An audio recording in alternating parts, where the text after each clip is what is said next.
Everyone, আর আজকে হচ্ছে রবিবার, মানে মাটন খাওয়ার দিন। অবশ্যই খেও, আমি পারলে আজকে দেখি চিকেনও খেতে পারি, জানি না কি হবে।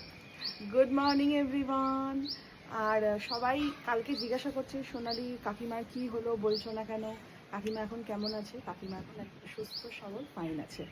আর সেটা নিয়েও লোকের মধ্যে আবার হাসা হাসি, হ্যাঁ, মানে ওটাই হচ্ছে কথা। অ্যাকচুয়ালি কি বলতো, কারোর অসুস্থতা বা শরীর খারাপ নিয়ে ব্লগ বানানো বা সেগুলো নিয়ে কিছু বলার মানসিকতা আমাদের নেই।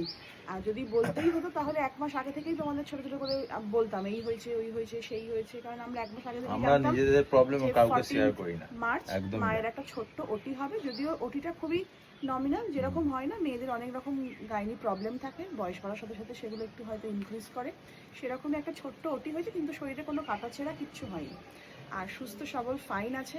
তবে হ্যাঁ, যারা কালকে ওই কমেন্ট সেকশনে হাহাহিহি করছিল এই ব্যাপারটা নিয়ে নতুন ব্লগ আসবে, তাদের একটু নিরাশ করলাম, কারণ এই নিয়ে না তো আগে ব্লগ বানিয়েছি, না তো এখন বানাচ্ছি, আর না ভবিষ্যতে বানাবো।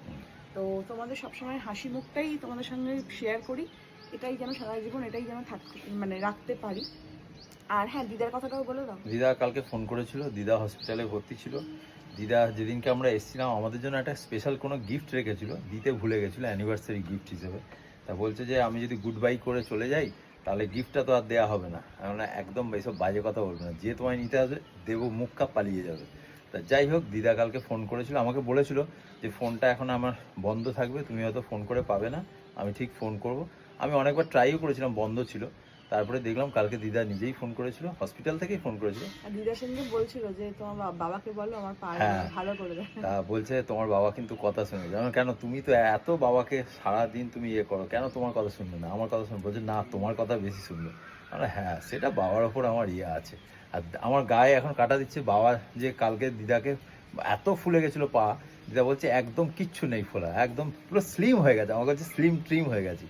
তা বলছে এবার আমরা যখন হয়তো কালকে হয়তো হসপিটাল থেকে ওনাকে ছেড়ে দেবে, তা এবারে বলছে আসলে তোমাদের সাথে কফি খেতে যাবো, যেটা আমার স্বপ্ন ছিল। হ্যাঁ, একদম। তা যাই হোক, এটা খুব খুশির খবর। যাকে দিদা আর মা দুজনেই ভালো আছে। একদম।